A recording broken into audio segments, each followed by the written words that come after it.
Yeah, man. Yo, JPS, man, Junior Fat Squad, man.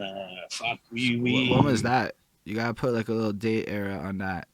So JPS probably started in '96, so we were all in high school. It was the beginning of high school, so Bro, I yeah. don't even know that I've talked to that many people in Quebec that were making music in '97. That's the thing, right? And I keep like, because I'm still in the game, and I keep talking to people, and it's crazy because I see a bunch of people, and I'm like, fuck, it's too bad. But okay, so I keep saying it's too bad that we didn't have like uh, uh, anything that was solidified or in the news or in the media to draw a timeline or whatever and say like, yo, these guys were there then, because we were there and we were in the hip hop game. We were competing with like people from Ottawa. We were doing shows in like, so we was in Elmer and we were doing shows in Hall. We were doing shows in Gatineau because we used to deal with like the Saint Jeunesse, like the youth center of our city. Yo, hold up. Shut up, Lemef with the raid. Y'all gotta watch this though. Eazy El Dee is telling us about being a fucking rapper in '97. Okay? '97.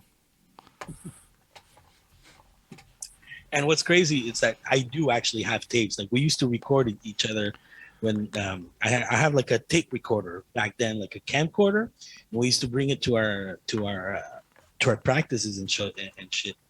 And actually, just because I recently moved, those boxes are like, I found them. So I'm like, I'm gonna go through them like pretty soon, whenever I have time, and I'll definitely probably digitalize some You of those got things. to, man. Or at the It needs very it needs least, needs to be documented, man. Like people need to, and there's only like one or two people that are still in the game from Gatineau that know about this. bro, I You don't know, even know and where Gatineau is. I'm surprised he told me English people are there. Call it ignorant Montreal shit, because I've kind of realized I'm kind of I ignorant about don't know, but Quebec. yeah, Elmer. So Gatineau is a I'm Googling well, it right now, like where it is. Dalutawe.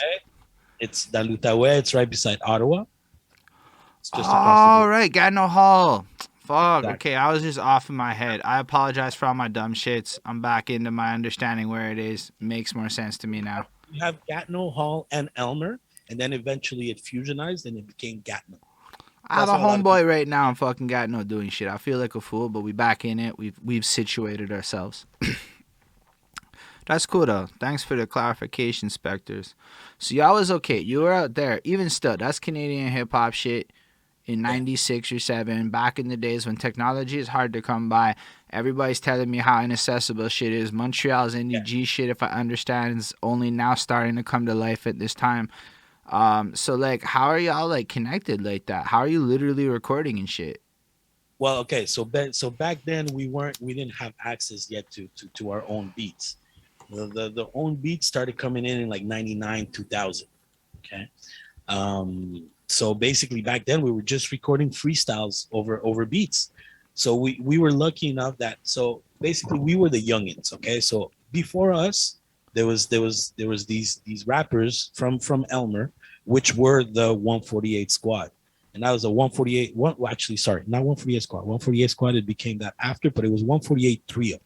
So that's my boy Gregory Stretch, Prime Time, and Wheel of Fortune. So basically, these are pretty much the dudes that we used to look up to in the local hip hop scene. And aside from that, you had the Nine Planets, you had you had the Boogaloo tribes on the Ottawa side. So these are pretty much, that's the circuit of rap that was going on in the '90s in Ottawa, Gatineau. So then, yeah, and like my boy's saying, Dim Life. Eventually, that became after Junior Fat Squad. We had some things, whatever.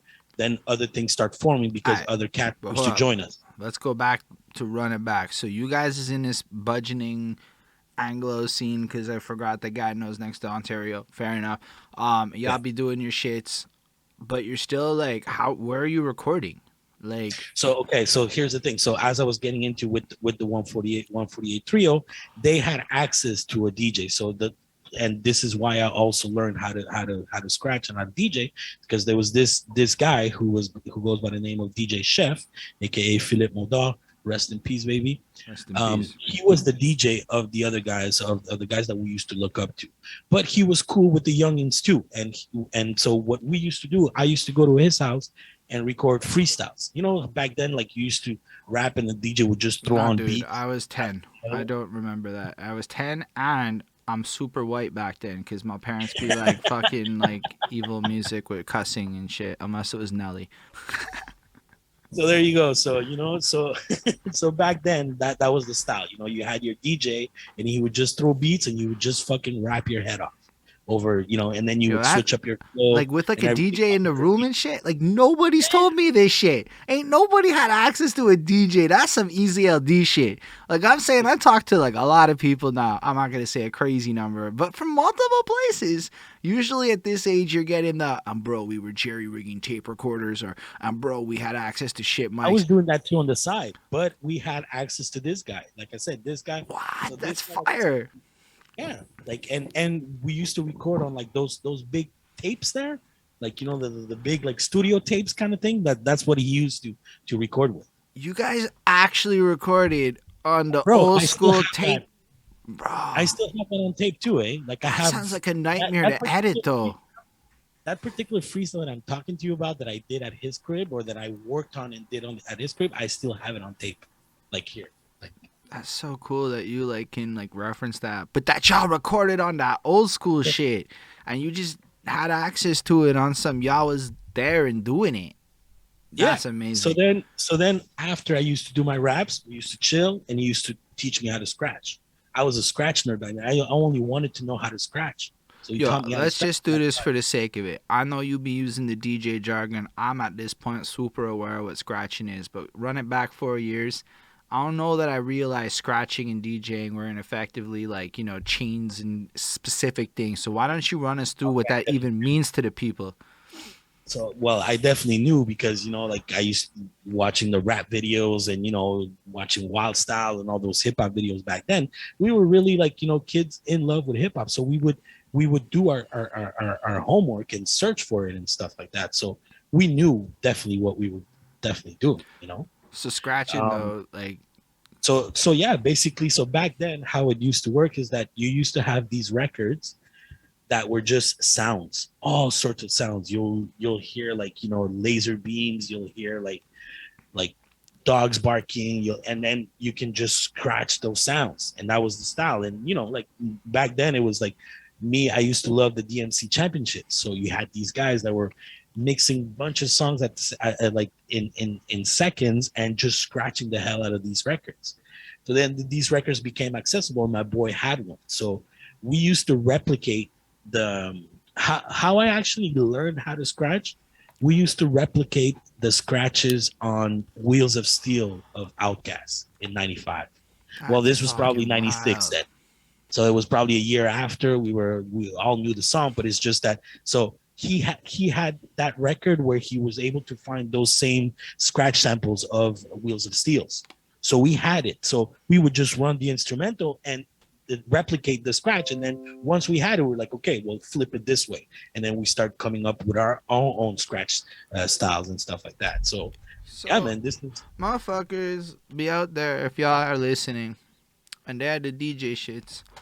So they was out there literally trying to copy the scratches. Like it's yeah, a cause yo, one time in history a dude had to convince me that a fucking DJ setup was an instrument. I wasn't really certain why at first because it wasn't clicking this whole side of it.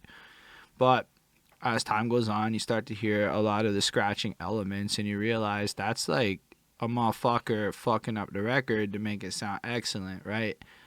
And just the idea that you would, and I mean, it sounds probably really obvious to a lot of people, but the idea that there are people who sat there and just replicated the scratches that they heard across different songs they loved is just, it's the first I've heard it. So that's really interesting to me that that was like a thing y'all were doing.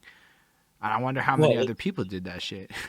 well back in the then that's how hip hop was. Like if you hear a lot of like rappers when how they started rapping, they used to copy or they started by rapping somebody else's verse and they're like, oh shit, how I spit it is exactly how I did. Let me see if I can put my own words to it. And that's that. It's like the same thing. Like, well, mainly all music nowadays is a remix of something. Yo, It's what's up, something that was already Magnanimous? created. What's up, Audiophile and It's something Neve? that was already created and recreated now. You know. I hear Yo, you. Magnanimous, And what up? again, that's Audio, why I what up? said, like, I know it's an obvious thing in the sense that, like, I literally used to rap a bunch of DMX songs and shit, and then I, developed my own shit. But, like, I just never really think of it, like, scratching as an instrument that often. And perhaps that's because I don't talk to enough DJs. I talk to a lot of DJs who kind of pursue the other route where it's more about blending songs. So most of the DJs I But have that's the talked thing. to are like on that end of it, and none of them be talking to me about scratching. So like to me it's kind of exciting because I don't know that much about it, and this is like That's how the it thing. goes when I I was in love with scratching first and foremost. I didn't care. Not that I didn't care about mixing.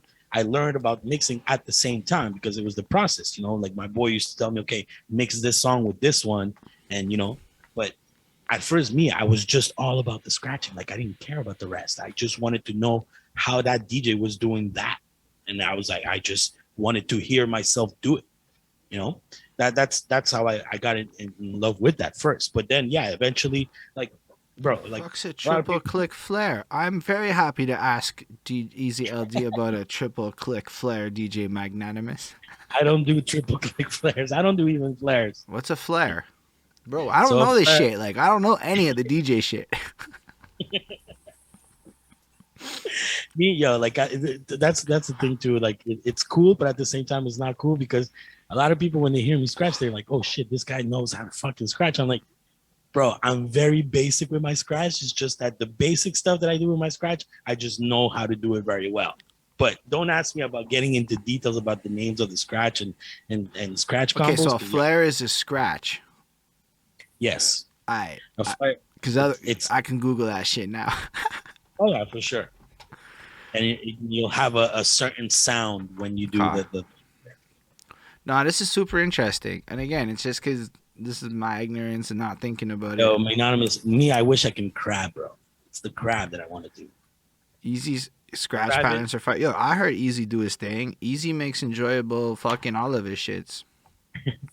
But that's the thing, it's just because I know like my basic, and I'm able to fuck with my own basic knowledge. So, you know, Yo, but like, even if you look at hip hop, everybody be trying to be fancy, and yet really everybody's best song is kind of some of their more basic flows. Even like Eminem, some of his classics are some of the more simple, like just digestible shits, and a lot of that shit on the like complexity, like it's really cool, but that foundational basicness done right kind of works. But like done right, like experienced and like laid out. And then, yo, that's a great point, as Neva had said. If you can't be dope basic, how are you supposed to be dope complex? Like, that was my there you biggest go. mistake as an MC starting off, is I was trying to be complex before I understood the basics. And a lot of people jump on that shit. Like, you want to shred before you learn some fucking chords.